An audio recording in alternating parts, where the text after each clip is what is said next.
Now short discussions. First, Hyderabad Industrial Lands Transformation HILT Policy.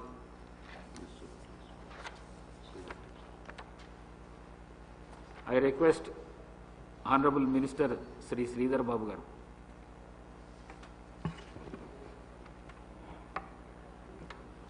అధ్యక్ష,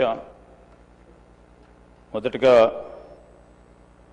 మీకు ధన్యవాదాలు తెలియజేస్తూ చాలా ముఖ్యమైన ఒక పాలసీ విధానానికి సంబంధించి ఓ ప్రక్కన రాష్ట్ర ప్రజలు ప్రత్యేకించి జంట నగరాలకు సంబంధించి రాబోయే తరాలకు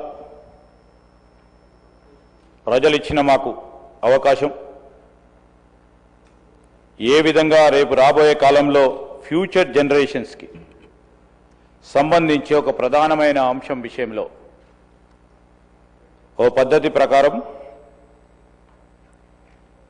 ఒక పాలసీ నిర్ణయం తీసుకున్నాం అధ్యక్ష. ఆ నిర్ణయ భాగంలోనే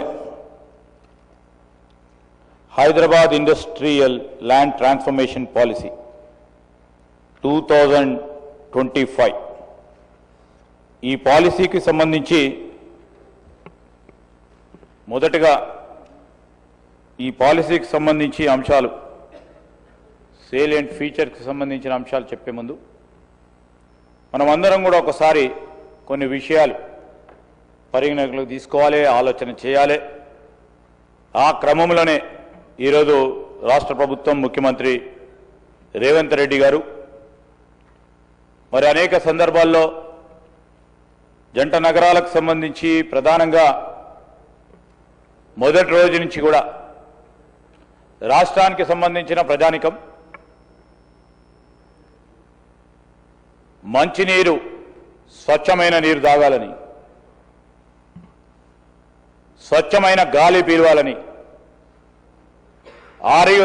ఆరోగ్యకరంగా ఉండాలని ఈరోజు హెల్దీ తెలంగాణ మనము రాబోయే తరాలకు ఇవ్వాలనే ఆలోచనతోనే ఈ పాలసీ విధానాన్ని కూడా తీసుకురావడం జరిగింది అధ్యక్ష. ఈరోజు మనం చూస్తూ ఉంటే ఇన్ఫర్మేషన్ రెవల్యూషన్లో ఉన్నామని చాలా గర్వంగా చెప్పుకుంటాం. టెక్నాలజీ దూసుకుపోతోంది. రాబోయే రోజుల్లో స్పేస్లో కూడా అంతరిక్షంలో ఇల్లు కట్టుకోబోతున్నామని అందరం కూడా గొప్పలు చెప్పుకుంటున్నాం అధ్యక్ష.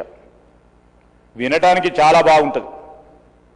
కానీ ఈ భూమి మీద పుట్టిన ప్రతి జీవికి ప్రాథమిక హక్కు గాలి, నీరు, ఆహారం మనం ఈరోజు స్వచ్ఛందంగా స్వచ్ఛగా అందించగలుగుతా ఉన్నామా, లేకుంటే మనం అసమర్థత నాగరికత, ఇన్కంపిటెంట్ సివిలైజేషన్లో ఉన్నాము అనే ఒక చేదు నిజాన్ని మాత్రం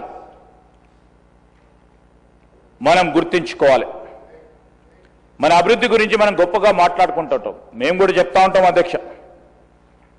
కొన్ని సందర్భాల్లో చూస్తూ ఉంటాం డెవలప్మెంట్ పేరిట ఈకలాజికల్గా పర్యావరణానికి సంబంధించిన అంశాల గురించి ఆలోచన చేయాల్సిన అవసరం ఉంటుంది. ఒకసారి చరిత్రలోకి వెళ్దాం. ఈ చరిత్రకు సంబంధించి మన పూర్వీకులు